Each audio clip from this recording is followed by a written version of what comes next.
yang kami hormati. Assalamualaikum warahmatullahi wabarakatuh. Selamat siang, Waalaikumsalam salam sehat dan salam warahmatullahi sejahtera untuk kita wabarakatuh. semuanya. Oke, baik Bapak Ibu, tidak terasa kita sudah di hari keempat, nggih.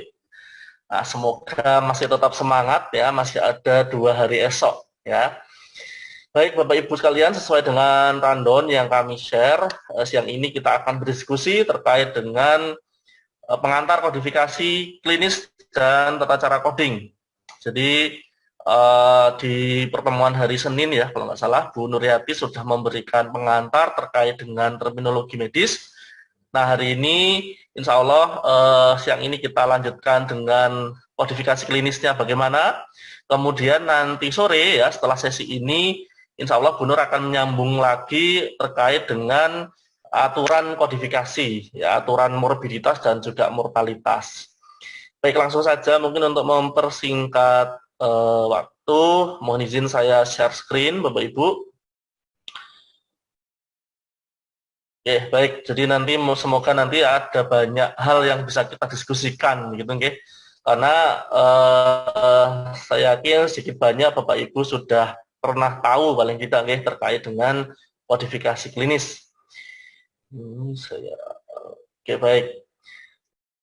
eh Apa yang akan kita diskusikan siang hari ini? Yang pertama nanti adalah, ya ini sedikit pengantar gitu ya, saya sebut sebagai kegalauan saat ini terkait dengan seperti apa kondisi kaitannya dengan coding ya, terutama di Indonesia, kemudian fakta-fakta hasil riset terkait. Nah, kemudian baru masuk, nanti kita masuk ke pengertian dan struktur ICD-10, dan nanti mungkin sedikit ya terkait dengan ICD dan CM, ya karena itu saling terkait yang digunakan di Indonesia saat ini. Kemudian seperti apa tata cara coding, dan yang terakhir nanti kita kenalan sedikit ya dengan ICD Training Tool. Semoga nanti waktunya mencukupi. Baik Bapak Ibu, yang pertama yang perlu kami sharingkan Bapak Ibu adalah ini ya, terkait dengan WHO FIC, jadi WHO FIC ya, WHO Family of International Classification. Jadi sebetulnya di saat ini ya, WHO sudah mempunyai banyak sekali sistem klasifikasi yang ada. Tapi memang kalau kita saat ini yang kita kenal ya, yang sering digunakan kalau di Indonesia itu kan ICD-10 atau ICD-10, kemudian ICD-NCM, dan juga ada ICD-O ya. Nah, sebetulnya ada banyak yang lain. Kalau kita perhatikan yang ICD itu ada di tengah ya, yang menjadi reference classification-nya, jadi yang menjadi rujukan utamanya. Nah, sebetulnya di bawahnya ada ICF, kemudian ada ICHI, ya International Classification of Health Intervention. Nah, ini yang kemudian kalau di Indonesia kita kalau terkait intervention atau prosedur itu kita pakainya malah yang ICD-9CM ya, bukan yang ini. Nah, kalau kita lihat di sebelah kanan nomor 2 itu adalah kelompok derived classification. Jadi turunan, ada onkologi ICD-O, kemudian ada mental and behavioral. Kalau di rumah sakit jiwa menjadi PBDGJ ya Bapak Ibu ya, kalau Bapak Ibu pernah berkunjung ya melihat di rumah sakit jiwa. Berikutnya ada ICD Dentistry and Stomatology, ini gigi dan mulut. Ada neurologi, saraf. Kemudian ada ICF yang untuk children and youth, ya jadi untuk anak-anak dan remaja. Nah, sebelah kiri itu ada related, jadi sistem klasifikasi lain yang berkait, ya yang terkait. Ada ICPC, ini untuk primary care, jadi sebetulnya idealnya ya sistem klasifikasi yang digunakan di puskesmas atau FKTP itu yang ini idealnya. Cuman memang akhirnya di Indonesia semuanya pakai ICD-10 gitu nggih. Berikutnya ada ISTC, ada APC dan juga ada ISO. Nah, ini yang jarang ya yang kita kenal. Nah, ini jadi bagaimana kemudian ya memang apa ya, tidak semuanya harus diterapkan, tetapi paling tidak kita sedikit sedikit tahu ya dari masing-masing itu. Kemudian berikutnya, nah ini kurang perhatian petugas akan update ICD. Ya, nah ini yang juga kendala saya kira banyak dialami ya. ICD-10 itu hampir tiap tahun itu mengalami update. Nah, ini juga mohon nanti Bapak Ibu bisa melihat ya di prodi masing-masing mahasiswa itu sekarang diajari pakai ICD yang versi yang tahun berapa? Apakah masih 2004, 2005, atau bahkan ada yang 92 dulu nggih? Atau apakah sudah yang 2010? Bahkan sekarang ya sebetulnya sudah ada yang versi 2016 dan 2019. Nah, ini monggo nanti dicek ya. Karena ada beberapa bagian, beberapa kode yang mengalami perubahan di sini. Gitu. Nah, berikutnya, nah ini yang juga mungkin ini menyambung materinya dari Pak Markus ya. Pak Markus kemarin menyampaikan materi tentang analisis rekam medis, kelengkapan pengisian rekam medis. Nah, siang ini juga menjadi salah satu kendala terkait dengan ketepatan coding. Di mana kemudian kalau tidak lengkap, ya biasanya akhirnya coder ya, PMIK yang bertugas sebagai coder itu akan mengassign ya, menentukan kode itu ya akhirnya poin 9 unspecified atau NOS. Nah, ini yang kemudian juga menyebabkan informasi medisnya menjadi tidak akurat. Recording in progress. Bapak Ibu, nah ini yang juga kita harus pahami bahwa, nah biasanya kadang-kadang kan dokter nulis misalnya hanya DM saja, diabetes mellitus. Karena tidak ada informasi spesifik lain, ya kemudian coder mengodenya adalah E14.9 misalnya. Padahal ya kalau di masyarakat ya mungkin sebagian besar DM-nya itu adalah kalau nggak tipe 1 ya tipe 2. Nah itu kodenya harusnya adalah E10 atau E11. Nah, ini yang menjadi pembelajaran ya bagi kita bagaimana kemudian seorang coder itu nanti harus betul-betul bisa menganalisis, mengumpulkan data-data yang komplit di rekam medis sehingga mendapatkan kode yang akurat. Sama seperti contoh yang bawah ini, O80. Yang namanya persalinan spontan itu kan umumnya kalau yang partus spontan itu kan kalau nggak vertex ya bridge gitu ya. Kebanyakan malah vertex ya. Press cup, presentasi kepala. Tapi ketika dokter kadang nulis partus spontan saja, ya akhirnya coder milihnya ya O80.9, balik lagi unspecified. Nah ini Bapak Ibu. Oke, berikutnya double job ya, ini ya semoga ke depan semakin jelas ya. Kadang-kadang makanya kalau kemarin-kemarin ada pengalaman coder itu kadang-kadang dalam tanda petik ya adu argumen baku hantam dengan verifikator eksternal dari BPJS. Menurut ICD kode yang tepat itu seperti ini, tetapi kemudian karena ada aturan dari BPJS kodenya diminta untuk dirubah. Nah ini juga ini ya semoga ini sudah semakin berkurang ya, karena memang ada harus antara kesepakatan atau memang akhirnya dari verifikator itu comply mengikuti aturan di ICD terkait dengan codingnya. Lanjut, kemudian nah ini juga yang menjadi hal utama ya, kemampuan coder.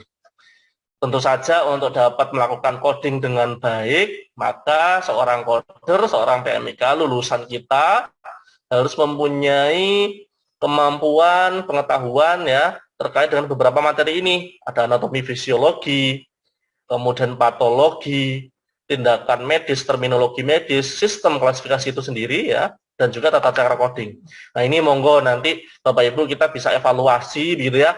Kira-kira kita dalam mengajari para mahasiswa itu sudah menguasai belum hal-hal ini, pengetahuan ini ya, bidang-bidang ini.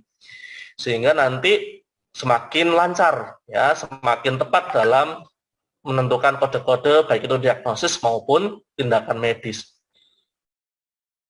Ya memang tidak harus serigid atau sekompleks pendidikan dokter misalnya ya, tetapi kita pastikan bahwa informasi pengetahuan ini tuh dikuasai oleh mahasiswa.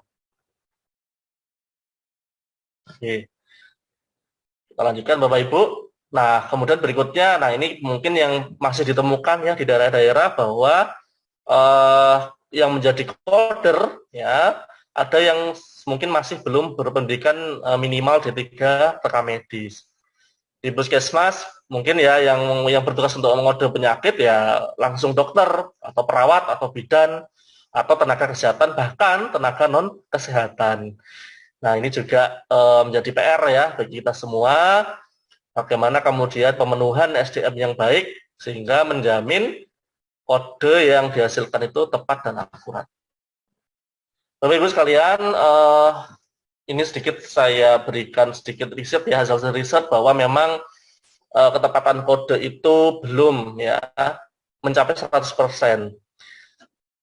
Mungkin ada ya, ada beberapa Fasiankes yang ketepatan kodenya sudah oke, sudah di atas 90%, bahkan mungkin sudah 100%, tetapi ya dengan adanya kegalauan tadi ya ini menjadi ada kecurigaan ya bahwa memang ketepatan kode itu juga masih kurang, baik itu di FKTP maupun di FKRTL atau di rumah sakit. Monggo, nah ini kita bisa melakukan evaluasi bersama sehingga ya harapannya depannya kode itu semakin akurat. Karena tentu saja kode yang akurat itu akan menunjang banyak hal, okay? Mulai dari proses klaim, kemudian laporan kesehatan, gitu ya. Jangan sampai nanti interpretasinya menjadi keliru. Biaya yang dikeluarkan dan diterima oleh Fasiankes menjadi tidak seimbang atau kurang atau bahkan lebih, kalau lebih nanti malah berbahaya ya, nanti bisa dicurigai terjadi fraud. Nanti kita coba lihat ya di slide selanjutnya. Oke Bapak Ibu, semoga saya ini ya tidak kecepatan ya. Nah, kemudian berikutnya hasil riset kedua adalah apa sih faktor penyebab ya yang menyebabkan kenapa kok tadi kode-kode yang di-assign ya itu belum mencapai 100% tepat atau akurat. Yang pertama adalah banyak yang menemukan hasil penelitian itu adalah terkait dengan kelengkapan dan kejelasan pengisian RM. Kelengkapan ya tadi, misalnya apakah semua hasil pemeriksaan penunjangnya ada, misalnya di rekam medis gitu ya. Kalau terkait dengan kejelasan ya ini masalah klasik ya Bapak Ibu ya, antara dokternya yang menulis diagnosisnya itu bagus sekali ya, atau kemampuan kodernya nih yang belum bisa membaca ya tulisan dokter. Nah itu. Tetapi kemarin pada saat materinya Pak Markus kalau sudah RME harusnya terkait dengan kejelasan itu menjadi sudah tidak ditemukan ya, dengan semuanya serba komputer diketik ya, tentu saja harusnya informasinya semakin jelas, semakin standar. Yang berikutnya adalah ketersediaan SPO untuk pengodean. Nah ini kadang-kadang belum ditemukan atau SPO-nya sebetulnya sudah ada, tetapi tidak ada sosialisasi sehingga petugas yang ngode itu terserah, maksudnya sesuai dengan dia kapasitasnya setahunnya dia begitu ya.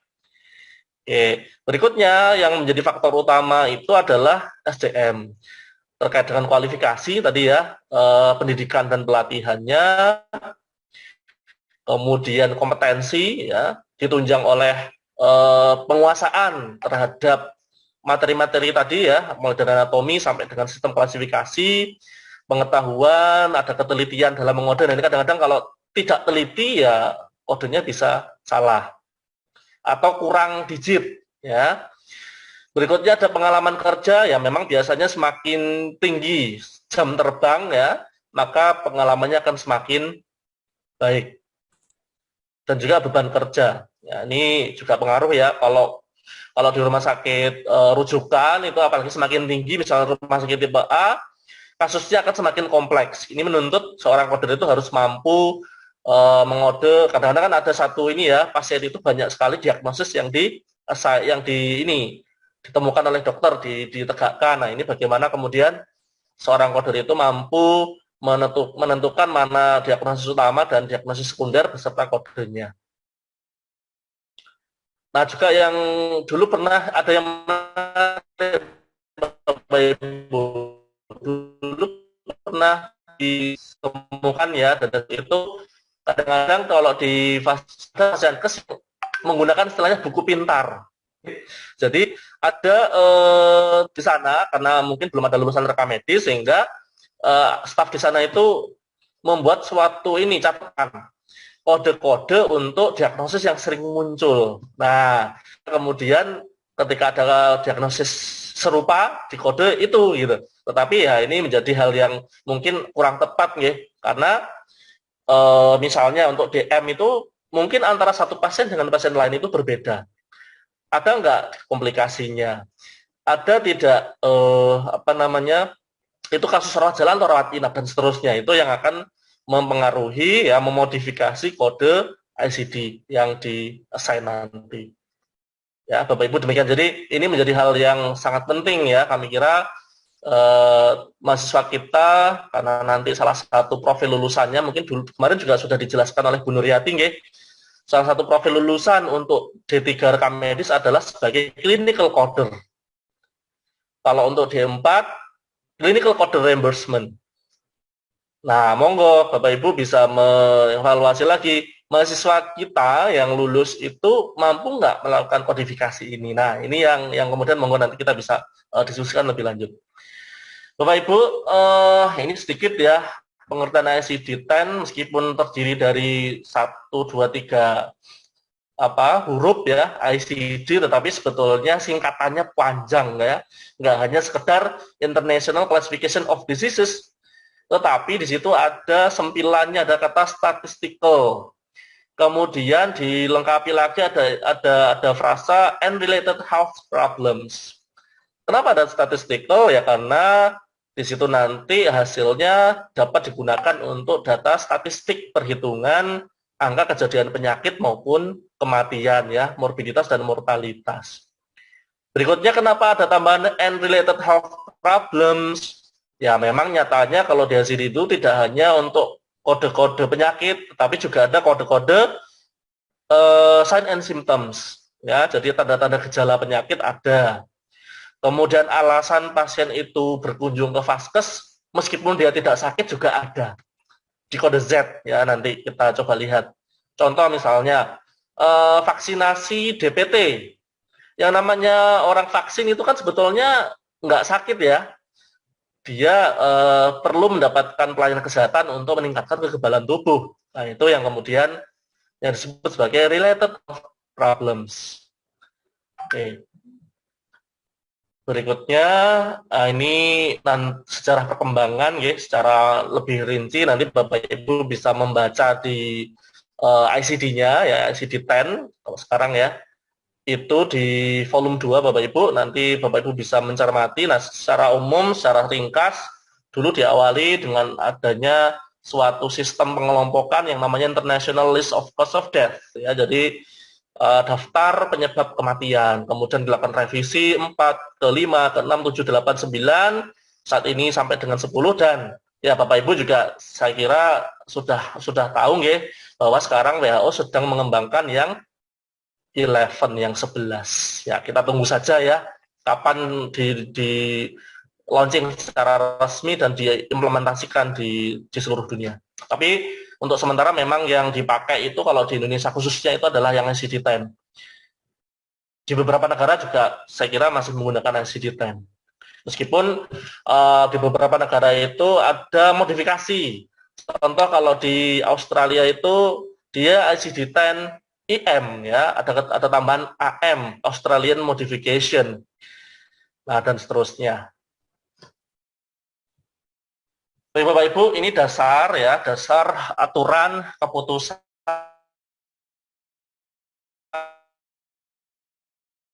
pemberlakuan SDN di RK Merpaput 98.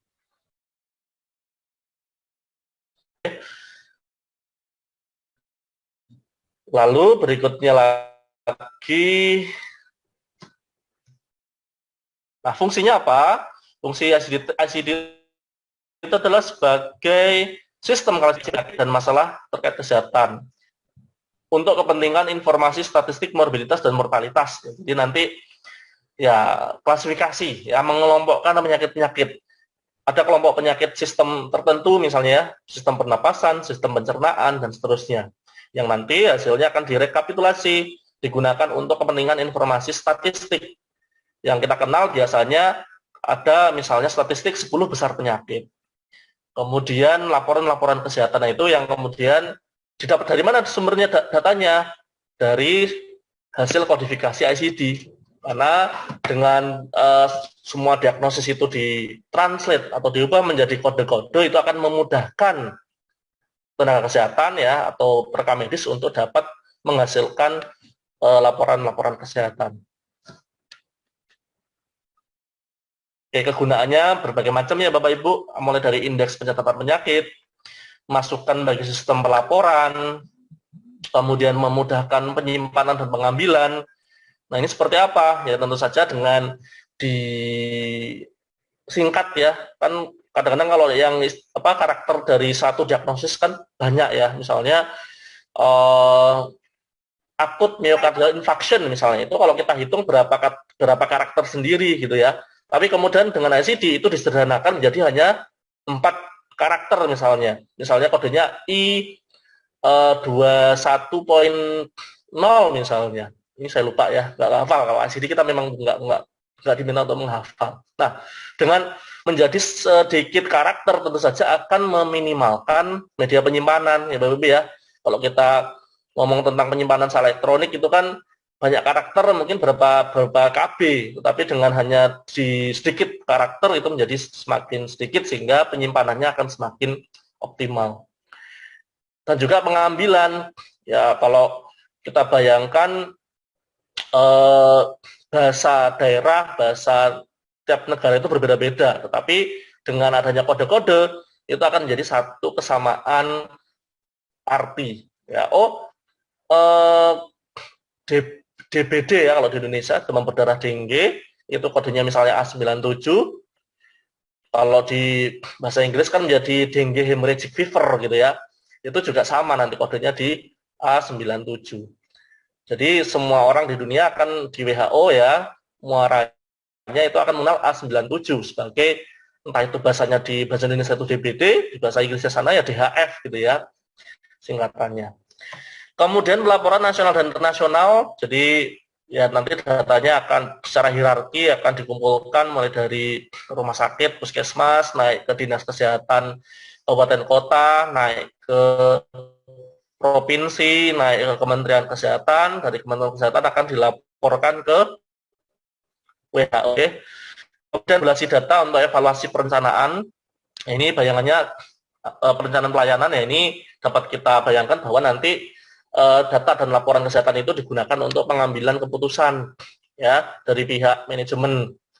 Contoh dari laporan 10 besar penyakit, ternyata kok penyakit urutan pertama keduanya kok penyakit non infeksius, tidak menular. Nah, bagaimana kemudian nanti perencanaan program kesehatan ke depannya ya, termasuk bagaimana misalnya evaluasi kebutuhan SDM nakesnya, obat-obatan, alkesnya dan seterusnya. Analisis pembiayaan kesehatan, nah ini kalau di rumah sakit ada, kita kenal ada inasi bijis gitu ya. Kalau di puskesmas mungkin ada PICare. Nah ini dan juga mungkin untuk asuransi yang lain ya, termasuk bagaimana kemudian kemampuan dari pasien melakukan pembayaran secara umum mandiri ya, tidak dijamin oleh badan asuransi tertentu. Kemudian penelitian epidemiologi dan klinis ya, kita banyak nanti mahasiswa kita yang penelitian terkait dengan rekam medis, tentang coding gitu ya, termasuk dokter atau koas, residen dan seterusnya, itu juga nanti akan banyak. Jadi macam-macam Bapak Ibu untuk penggunaan ICD itu sendiri. Nah, lanjut kita masuk ke struktur ICD-10. Secara umum ada terdiri dari 3 volume Bapak Ibu, volume 1, 2, dan 3. Volume 1 berisi daftar tabulasi, daftar penyakit, mulai dari kode A00 sampai dengan Z99. Sangat banyak ya. Ada yang bilang, saya nggak hitung sendiri sih. Ada yang bilang total akhirnya mencapai sekitar 20.000 penyakit. Nah ini banyak sekali. Kemudian untuk volume 2 itu isinya adalah manual instruksi. Jadi petunjuk penggunaan ICD. Di volume 2 juga ada sejarah perkembangan ICD. Di volume 2 juga ada ini apa namanya, aturan tata cara coding. Kemudian volume 3 itu berisi indeks alfabetik. Jadi seperti kamus ya, untuk menelusuri kode penyakit. Jadi secara umum intinya ICD itu terdiri dari 3 volume. Nah, selanjutnya struktur isi dari volume 1 itu seperti apa Bapak Ibu? Jadi di sini tersusun atas beberapa tingkatan level. ICD itu untuk secara besarnya terdiri dari beberapa bab atau chapter. Bab 1, 2, 3, dan seterusnya. Nah, di masing-masing chapter itu ada yang namanya blok. Blok itu adalah kelompok-kelompok kategori. Misalnya di sini A00 sampai dengan B99, C00 sampai D48. Jadi itu kumpulan kategori itu disebut sebagai blok. Di bawah blok ada yang namanya kategori. Kategori itu adalah unit-unit kode penyakit ya, Bapak Ibu. Di situ ada misalnya contoh A00, A01, A02 itu adalah kategori. Nah, di bawah kategori ada yang namanya subkategori. Itu umumnya terdiri dari 4 karakter ya. Misalnya A00.0, A00.1, A00.9 itu disebut sebagai subkategori. Ya, jadi ini struktur utama terkait dengan kode-kode yang ada di ICD 10 ya, atau ICD 10. Mulai dari chapter, blok, kategori, dan subkategori.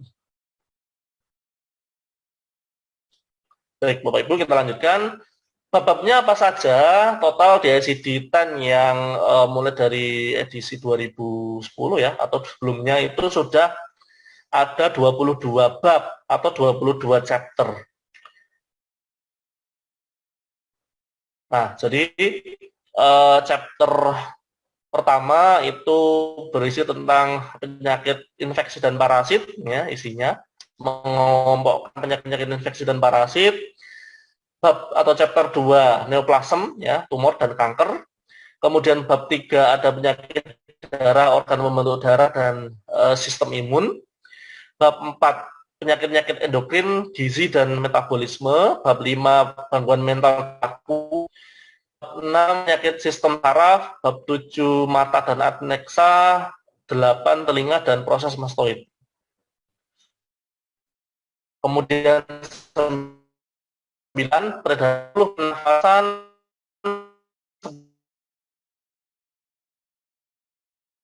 14 genitourinary.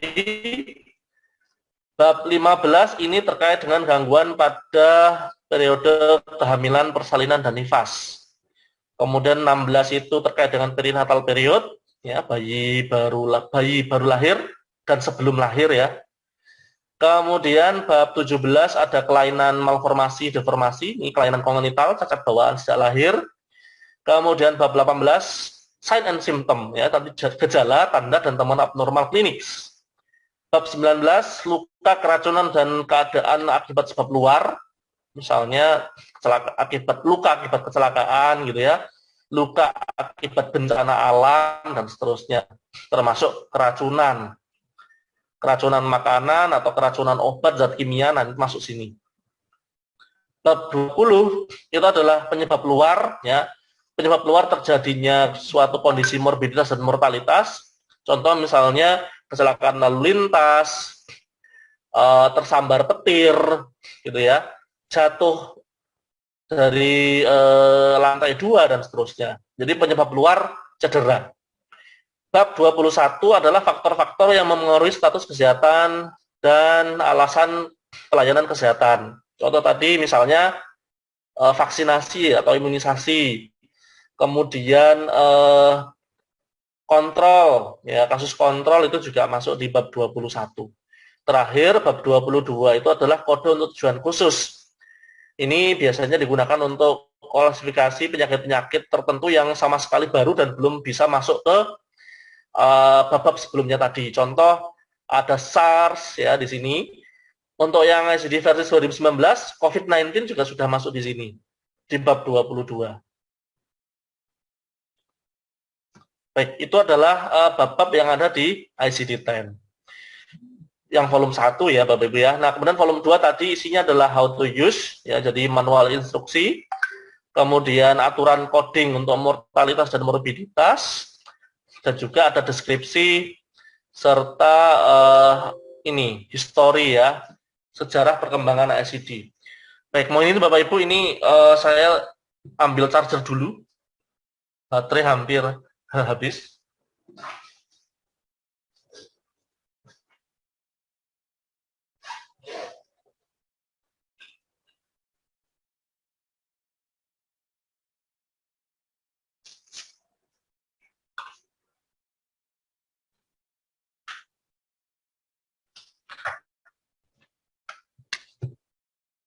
Baik, kita lanjutkan Bapak Ibu. Berikutnya volume 3 tadi isinya adalah indeks alfabetis. Nah, khusus untuk volume 3 ini terdiri dari 3 seksi. Seksi 1 adalah indeks untuk penyakit dan cedera alami. Kemudian seksi 2 itu adalah penyebab eksternal dari cedera.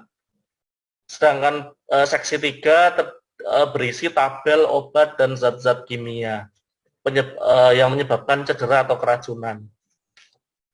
Nah, jadi volume 3 itu seperti ini, kamus ya, indeks, bagaimana nanti kemudian kita mencari kode-kode penyakit atau yang terkait.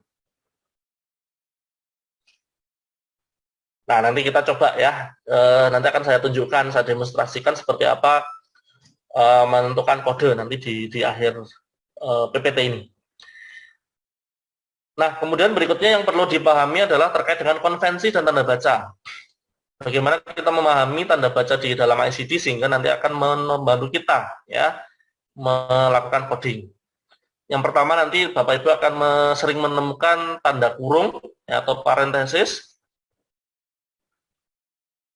Fungsinya yang pertama adalah membatasi kata suplemen atau setelah suatu istilah diagnosis yang memengaruhi nomor kode di luar tanda kurung. Contoh itu ada diabetes dalam kurung mellitus, dalam kurung non obes, dalam kurung obes. Artinya itu bisa kombinasi ya, bisa diabetes mellitus non obes atau diabetes mellitus obes, atau diabetes mellitus saja dilengkapi dengan istilah-istilah di bawahnya. Berikutnya untuk membatasi kode lokasi rujukan pada teriak eksklusi. Exclude titik-titik dalam kurung O00 sampai dengan O99. Ini fungsi dari tanda kurung. Fungsi berikutnya adalah membatasi kode-kode setelah judul blog atau judul chapter. Contoh itu disease of respiratory system dalam J00 sampai J99. Dan yang keempat, membatasi kode digit dan asteris. Contoh dalam kurung J99.8 asteris. Nah, ini jadi fungsi dari tanda kurung adalah menjelaskan istilah tambahan ataupun melingkupi kode-kode yang menjadi bagian dari suatu chapter atau blok di ICD. Kemudian ada kurung kotak ya, atau square brackets. Yang pertama digunakan untuk membatasi sinonim. Contoh di situ ada lepra, sinonimnya adalah Hansen's disease. Berikutnya bagian B dan C ini hampir sama, merujuk ke catatan atau pernyataan sebelumnya. C note sekian, C page, C subdivision. Nah, jadi mengarahkan kita untuk melihat halaman-halaman sebelumnya ketika kita diminta untuk melengkapi lagi kode. Ya, biasanya terkait dengan side code atau catatan yang lain. Oke, berikutnya ada titik 2 atau kolon. Ini digunakan pada kriteria inklusi dan eksklusi untuk menjelaskan penjelasan berikutnya ya. Contoh include titik 2, excludes titik 2. Ya, jadi menunjukkan penjelasan dari kriteria includes maupun exclude. Berikutnya ada tanda kurung kurawal. Nah, ini digunakan untuk menunjukkan kata yang sesudahnya bahwa sebelumnya itu belum lengkap. Contoh di sini obstetric damage to pelvic joints and ligaments dalam kurung obstetric gitu ya. evolution of inner symphyseal cartilage obstetric. Jadi kondisi-kondisi yang di situ semuanya berkaitan dengan kondisi obstetrik, kondisi terkait dengan proses persalinan. Ya, jadi untuk melingkupi, jadi semua istilah yang berada di sebelah kiri itu dilengkapi dengan ada keterangan yang berkaitan dengan obstetrik.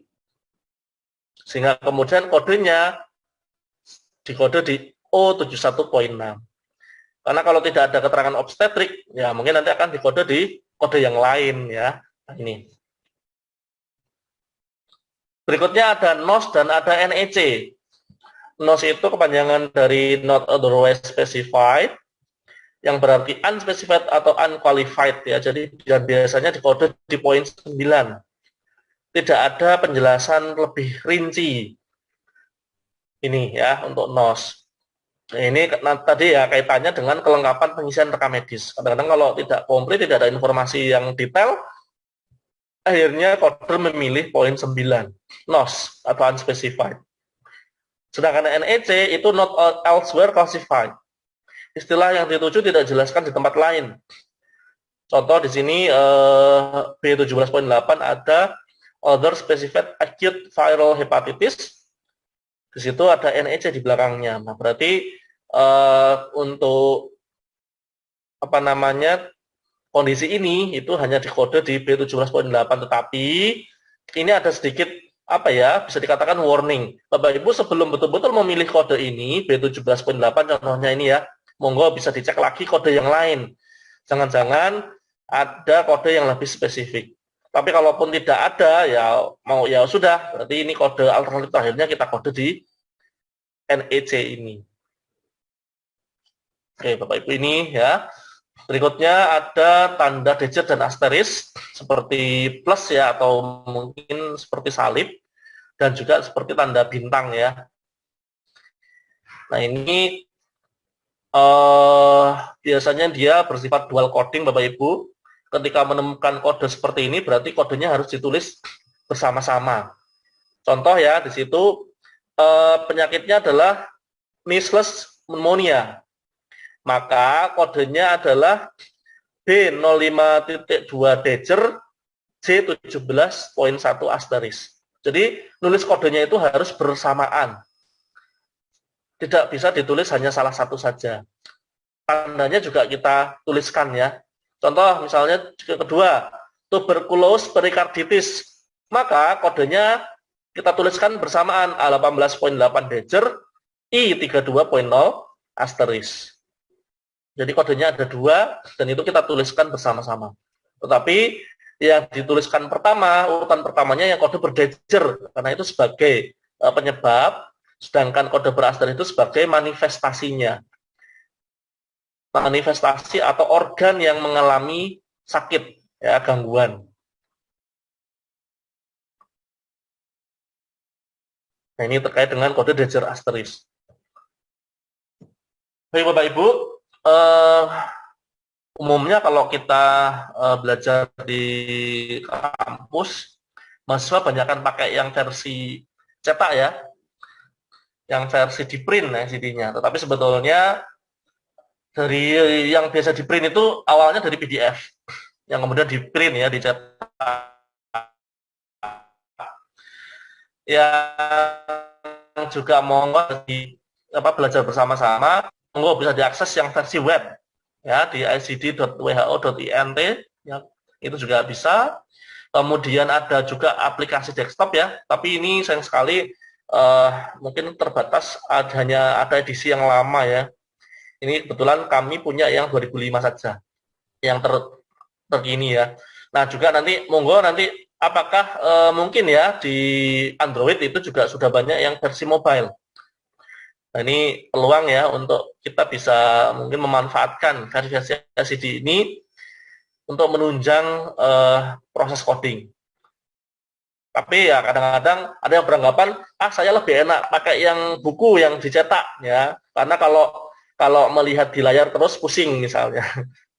Nah ini ya monggo ya, kita bisa, yang jelas sebetulnya sudah ada banyak versi ICD yang ini kemudian kita bisa eh, lihat ya, kita bisa cermati yang mana yang sebetulnya nanti ideal atau optimal untuk kita gunakan, atau bahkan kombinasi, monggo ya. Ini kelebihan kekurangan masing-masing nanti Bapak Ibu bisa melihat sendiri nggih. Setelah mencoba nanti Bapak Ibu monggo bisa mengeksplor, mencoba kira-kira nanti setelah itu ketemu kelebihannya apa dan kekurangannya masing-masing dari versi ICD tadi.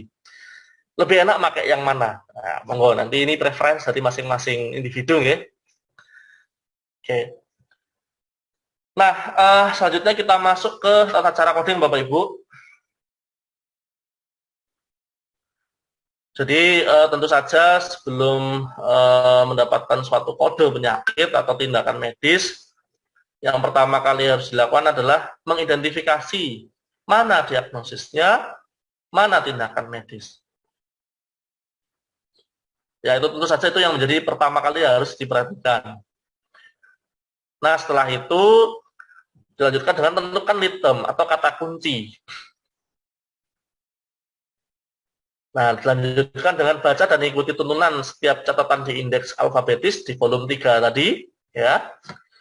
Setelah itu, setelah ketemu kode di volume 3, maka kemudian rujuklah ke volume 1, ke tabular list. Sekali lagi, kemudian lakukan tuntunan di bawah kategori blok babnya, semua hal kita perhatikan, kita cermati, catatan-catatannya, note-note-nya, ya, rule-rule-nya. Apabila sudah yakin, ya kita assign kodenya. Tetapi sebelum itu, monggo, kalau perlu cek juga catatan pada volume 2. Kalau di ICD-10 ya, ini khusus untuk di ICD-10. Nah, sekali lagi, kalau di ICD volume 2 itu kan terdiri dari aturan-aturan coding. Siapa tahu nanti ada catatan tambahan lagi yang menyebabkan kode itu harus mengalami modifikasi. Oke Bapak Ibu, nah kita coba lihat di slide selanjutnya ya, rincian dari masing-masing step ini. Yang pertama adalah identifikasi, diagnosis, dan tindakan medis. Kalau membaca, ya, mencermati formulir rekam medis, di berkas rekam medis, tentu saja nanti untuk diagnosis dan tindakan medis akan mungkin ya muncul di beberapa lembar rekam medis. Yang kita kenal biasanya adalah ringkasan masuk dan keluar, ada resum pasien pulang, ada laporan operasi atau tindakan, dan seterusnya. Nah, ini yang kemudian harus kita cermati ya, kita lihat kekonsistensiannya juga. Berikutnya, pastikan diagnosis utama dan sekundernya. Mana nih diagnosis utama, mana yang sekunder? Terus termasuk ada nggak tindakan operasi? Ada tidak tindakan penunjang medis? Ya, contoh misalnya apakah ada hasil pemeriksaan EKG, hasil pemeriksaan lab darah atau yang lain. Nah, itu termasuk ini ya, misalnya ronsen dan sebagainya. Nah, ini kita juga harus pastikan. Sehingga nanti semuanya itu bisa kita kode, tidak ada yang kelewatan.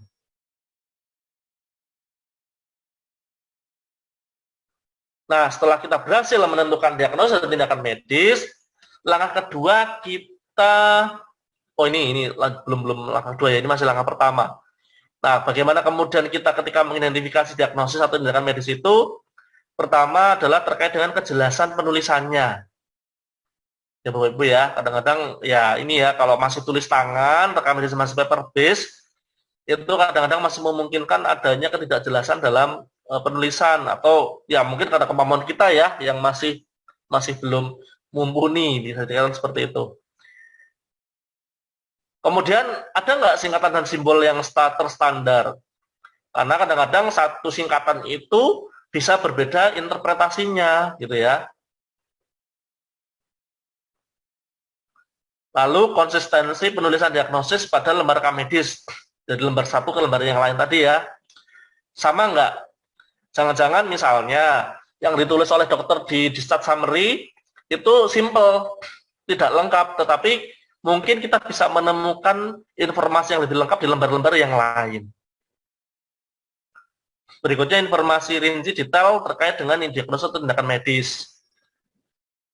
Biasanya contohnya begini Bapak Ibu, untuk kasus misalnya patah tulang gitu ya, atau perdarahan, akibat kecelakaan lalu lintas misalnya ya, mungkin dokter hanya nulis kondisi patah tulangnya saja di chart summary. Padahal kan harusnya ada informasi mengenai informasi KLL-nya, kecelakaan lalu lintasnya. Di mana biasanya kita menemukan itu? Ya biasanya di lembar-lembar IGD misalnya. Di situ mungkin bisa menemukannya.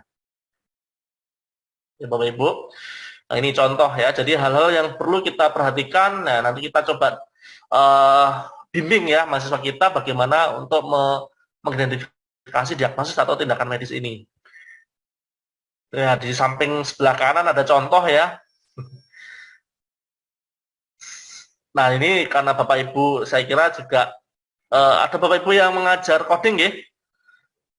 Nah ini mungkin bisa dicermati ya untuk tulisan pertama. Nah kalau Bapak Ibu dokter di sini yang ikut mungkin sudah tahu ya. Bapak Ibu yang lain mungkin silakan. Yang atas ini bacanya gimana ini?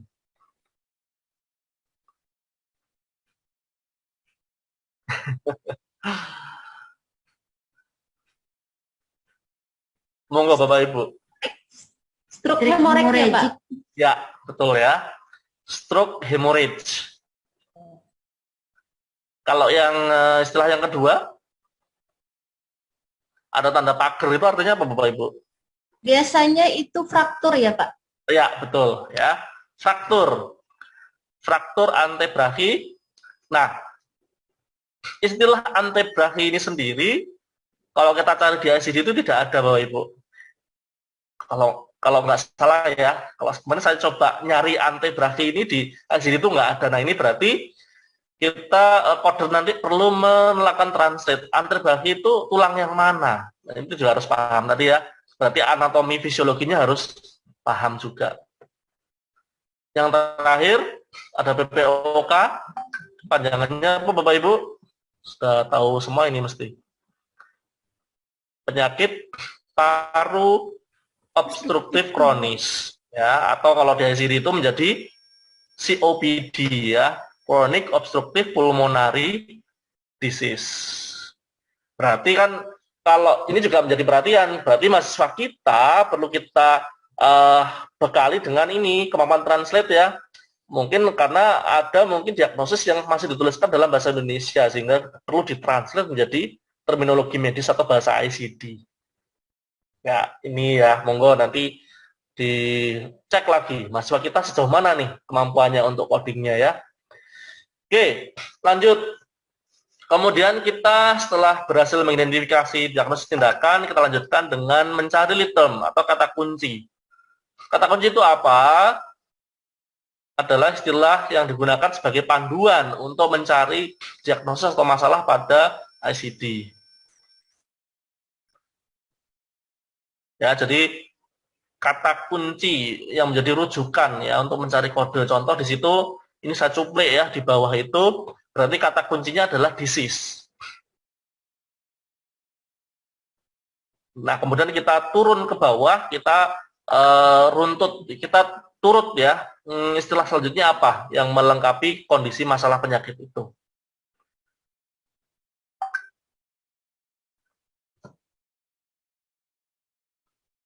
Nah biasanya ya kata kunci itu ditentukan yang menunjukkan apa Bapak Ibu menunjukkan ini yang dilengkapi dengan suffix diagnostik akhiran yang menunjukkan penyakit. Jadi dalam kita menentukan kenapa kita perlu menentukan lead term dengan tepat ya karena nanti supaya tidak bolak-balik bola gitu ya. Sekali ketemu, sekali kita cari dari volume 3 langsung ketemu kita bisa proses selanjutnya. Nah, bagaimana cara menentukannya dengan lebih tepat? Yang pertama adalah kita harus paham dulu mana istilah yang mengandung suffix diagnostik atau suffix simptom gejala gangguan penyakit sebab sakit. Contoh di situ ada appendicitis, ya ada suffix itis yang artinya radang, ada hepatomegali, megali artinya perbesaran, itu kan berarti gangguan ya. Ada malasia, perlunakan. Bisa juga tadi suffix simptom penyakit atau simptom ya gejala. ada pain, fever, convulsion, itu bisa. Atau gangguan lain, ada disease, disorder, injury, hemorrhage. Jadi intinya adalah litem itu adalah istilah yang menunjukkan sakit, ya, yang kita pilih. Kata kunci yang kita pilih untuk mencari kode dari mulai volume 3. Nah, sebaiknya hindari istilah anatomik. Kenapa? Karena kalau kita pilih istilah anatomik, nanti ICD akan nanya balik. Si condition, sakitnya apa? Ya, gitu ya. Contoh kita milih kidney. Loh, kidney-nya itu kenapa? Gitu ya. Si condition, kidney-nya itu sakit apa? Gitu. Bahkan ada yang tidak ada di volume 3. Ini, jadi prinsip dalam pemilihan litem itu adalah pilih istilah yang menunjukkan sakit penyakitnya, gangguan kesehatannya. Supaya nanti ketika sekali pilih litem, kata kunci, kita cari di ICD, cepat ya langsung berproses ke langkah selanjutnya. Tapi kalau kita salah menentukan litem itu ya nanti kita harus balik lagi, kita pilih kata-kata yang lain, cari lagi di volume 3. Itu kan menjadi tidak efisien ya Bapak Ibu ya. Ini.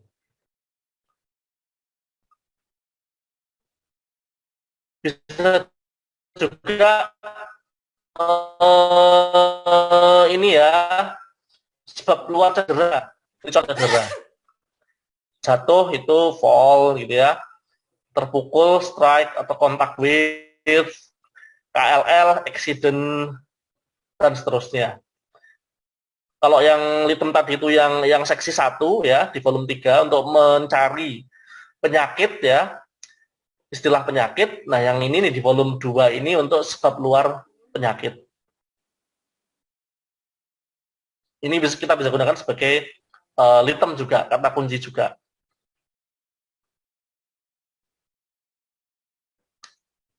Selanjutnya untuk di volume 3, seksi 3 di volume 3, karena isinya adalah tabel obat dan zat kimia, berarti litemnya adalah jenis-jenis obat atau nama generik obat, bukan nama pabrikan atau merek ya. Contoh misalnya seorang remaja menenggak baygon ya karena apa ya, percobaan bunuh diri misalnya, akhirnya keracunan obat ya. Nah, bagaimana kita mencari sebab luarnya ini? Kan dia tadi minum baygon. Karena baygon itu adalah nama pabrikan, ya tentu saja tidak akan muncul di tabel obat. Kita perlu cari komposisi utama dari si baygon itu, kemudian baru kita cari ke tabel obat dan zat kimia. Contoh di situ insecticide. Ya, kan baygon kan untuk membunuh nyamuk ya, nyamuk itu termasuk insekta atau serangga. Sistem yang lain, contoh itu ada obat tidur, ada sedatif, obat bius anestetik, dan sebagainya Bapak Ibu. Ya, jadi kata kunci itu yang pertama bisa berupa sakit ya, gangguan penyakit.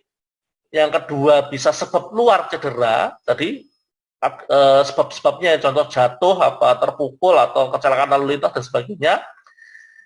Kata kunci yang ketiga adalah nama obat atau zat kimia secara generik. Oke, kita lanjut lagi Bapak Ibu. Nah, ini mungkin Bapak Ibu udah mulai pusing ya. Padahal kita belum mulai praktek ya ini ya. Nanti sedikit saya akan tunjukkan supaya lebih ada gambaran Bapak Ibu. Nah, kalau ini adalah kata kunci di ICD-9-CM untuk tindakan medis. Kalau tadi kan penyakit ya. Kalau ini adalah untuk tindakan medis atau operasi. Biasanya litemnya diakhiri dengan sufiks prosedur ya.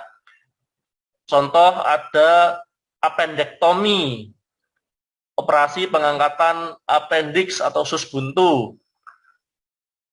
Nah, kadang-kadang ini kita ya atau mungkin mahasiswa kita itu belum tahu nih istilah yang komplit. Misalnya kita nulis di kasus soalnya itu adalah dokter melakukan tindakan operasi pengangkatan usus buntu misalnya. Nah, kadang-kadang kita kan nggak tahu ya komplitnya istilahnya itu apa? Kalau sudah tahu enak, appendektomi gitu. Langsung kita cari dari indeks. Seandainya kita lupa, ya kita bisa menggunakan litem, kata kuncinya adalah excision. Ya, jadi suffix ektomi biasanya itu hampir sama ketika kita menggunakan kata kunci excision dan seterusnya. Ya, jadi contoh-contoh kata kunci atau litem untuk tindakan medis. Oke Bapak Ibu, nah sekarang kita coba ya latihan nih. Tadi inti bagaimana kita dalam memilih litem supaya lebih efisien, lebih efektif dalam mengode. Nomor 1 Bapak Ibu, ini litemnya apa? Glomerulonefritis itu Pak. Ya, betul ya. Glomerulonefritis. Ada itis yang artinya peradangan. Kalau kita pilih endokapilari, itu istilah anatomik ya, nanti akan si condition di ICD. Yang kedua Bapak Ibu.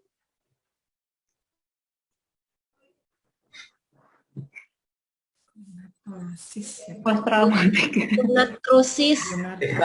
Gonartrosis. Ada osis di situ. Yang artinya kondisi abnormal atau sakit ya. Bilateral menunjukkan posisi dua sisi. Post traumatik, keterangan post trauma ya, itu nggak akan bisa kalau kita milih itu nanti ICD volume 3-nya akan mengarahkan si condition gitu ya, atau si disease. Oke, yang ketiga Disease. Jelas ya, penyakit sakit. Acute itu keterangan, rheumatic juga keterangan, heart itu anatomi. Yang keempat Aneurysm. Ya. Yang kelima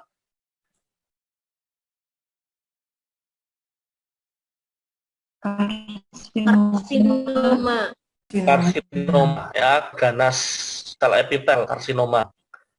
Gagal. Ya, nomor 5 gagal ya. Gagal. Dan yang terakhir Kecelakaan. KLL ya. Oke, accident, KLL. Nih.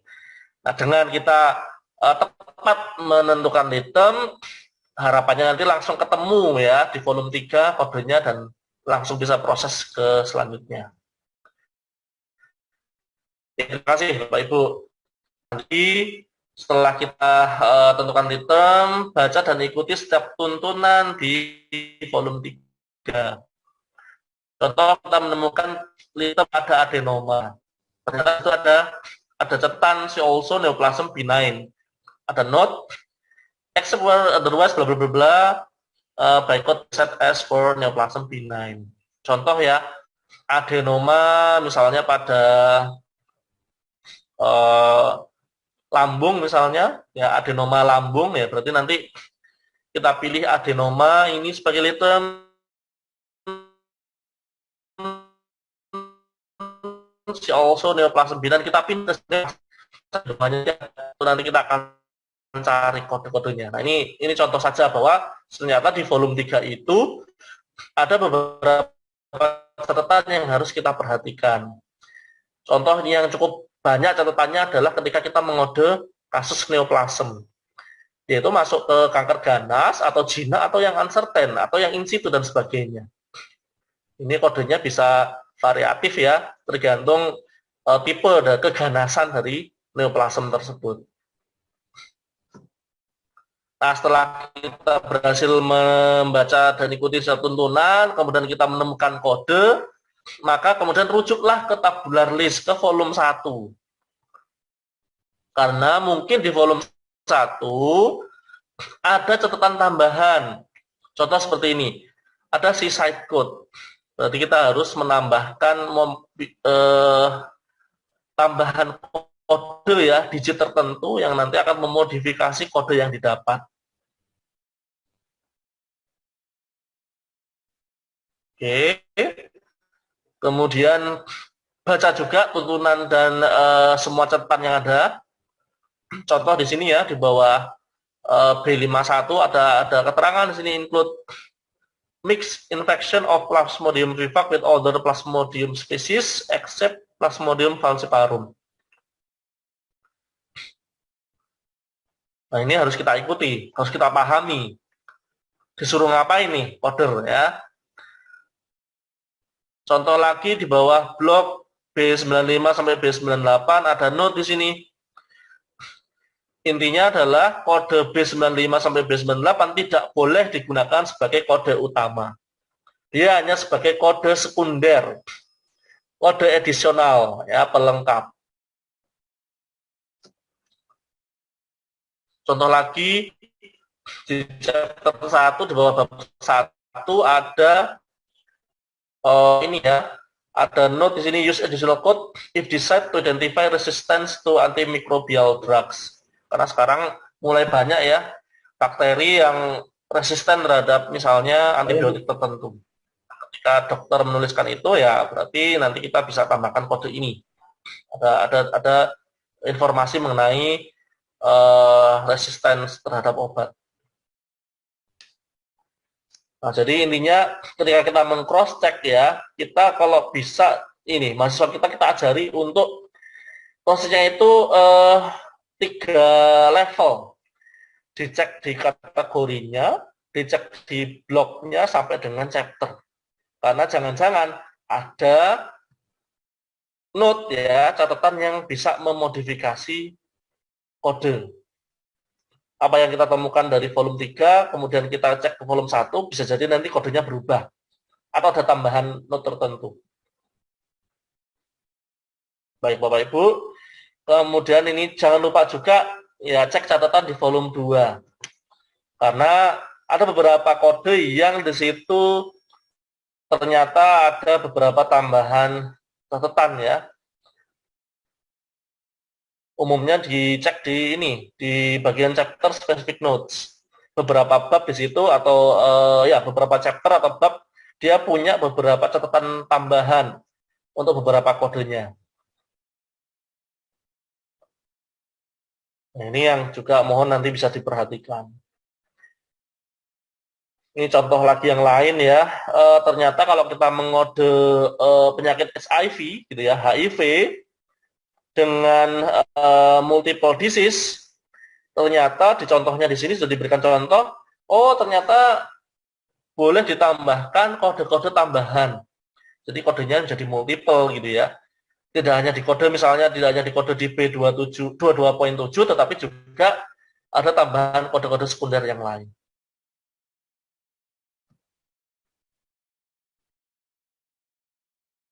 Nah, jadi sudah ada contoh-contohnya yang bisa dilihat di volume 2.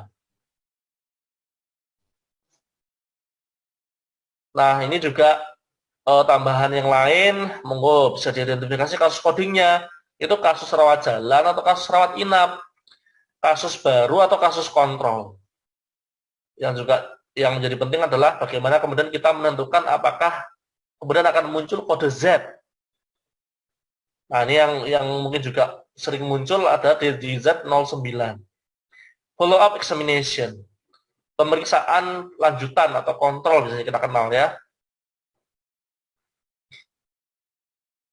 Nah, ini yang kemudian menjadi apa ya? Ada asumsi, ya, bukan asumsi, ada kecurigaan gitu Bapak Ibu. Contoh di data misalnya ya, pelaporan terkait dengan kasus insidensi dan kasus yang lama gitu ya, baru dan lama. Bapak Ibu mungkin pernah mendengar ya laporan bahwa Indonesia itu salah satu negara dengan tingkat angka TB-nya tinggi di dunia misalnya. Apa iya gitu ya? Maksudnya jangan-jangan nanti memang setiap pasien yang datang itu langsung dikode TB-nya. Padahal ya mungkin pasiennya sebetulnya sama, dia hanya datang ke vaskes untuk apa ya, kontrol atau minta obat ya, minta resep obat lagi gitu. Nah, sebetulnya kemudian nanti kodenya jangan dikode di di kode ini ya, kode TB-nya di kode A, tetapi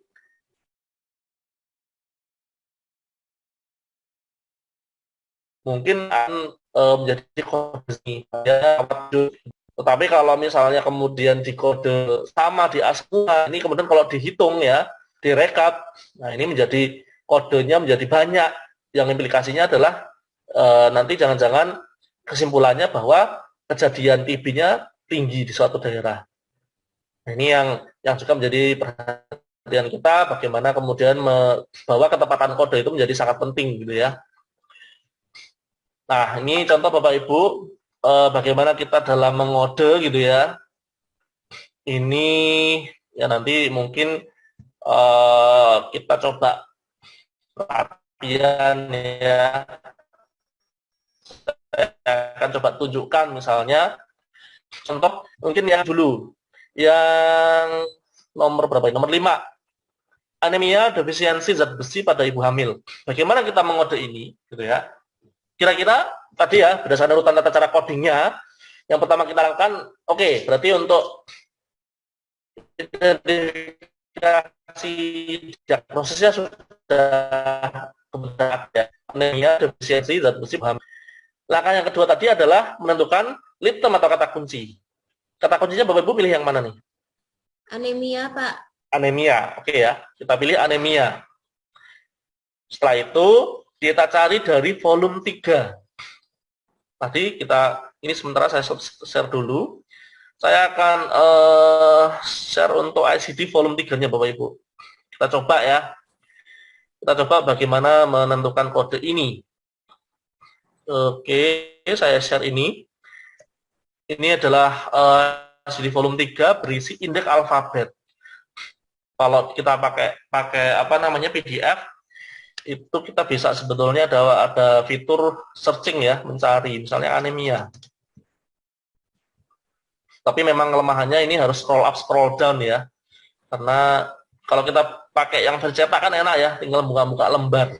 Kadang-kadang kalau kayak gini tuh bikin panas ya, kelamaan lihat monitor itu kadang-kadang bikin capek.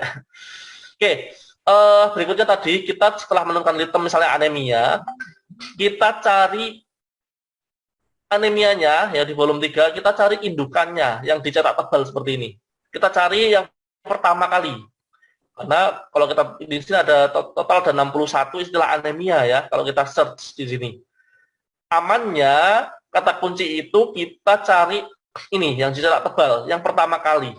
Rootnya ya, jadi akarnya, induknya.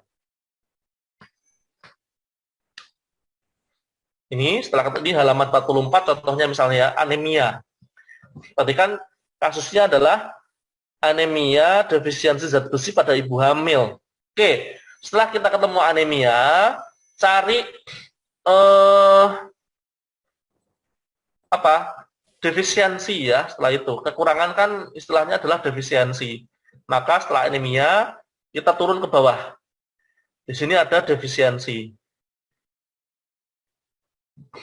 Nah, arti strip-strip ini itu menunjukkan istilah di atasnya ya Bapak Ibu ya.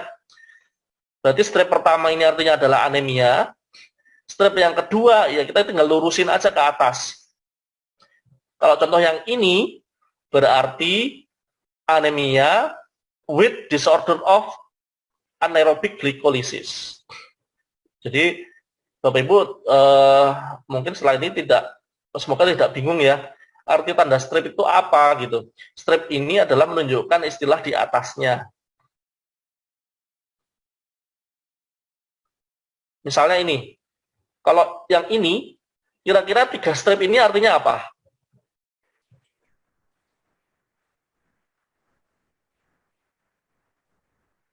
Berarti strip yang pertama menunjukkan anemia, ya. Strip yang kedua with disorder of nah, kita lihat ke atas ya. Ini berarti defisiensi. Strip yang ketiga enzim ya, enzim. Oke. Jadi baca strip-stripnya itu seperti itu. Kita tinggal runut ke atas ya. Dia menunjukkan istilah apa.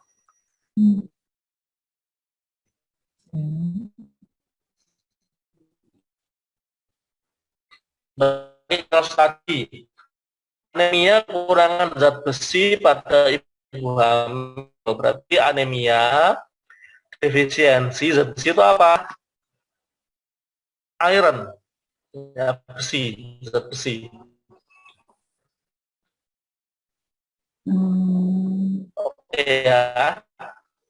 Jadi ketemu kode D50.9. Berarti dipakai Habis ini, Ibu ya.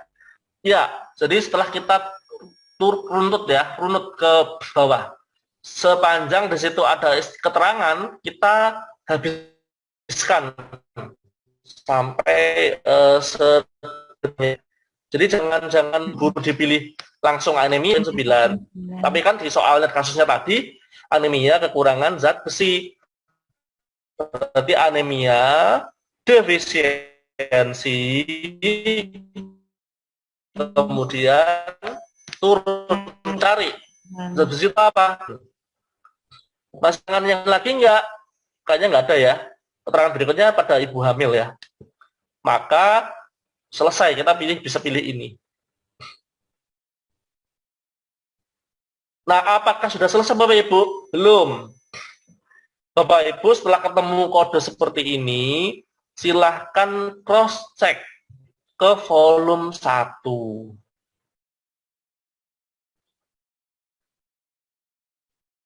Kita lakukan pengecekan ke volume 1 Bapak Ibu. Tadi ketemunya kan D50.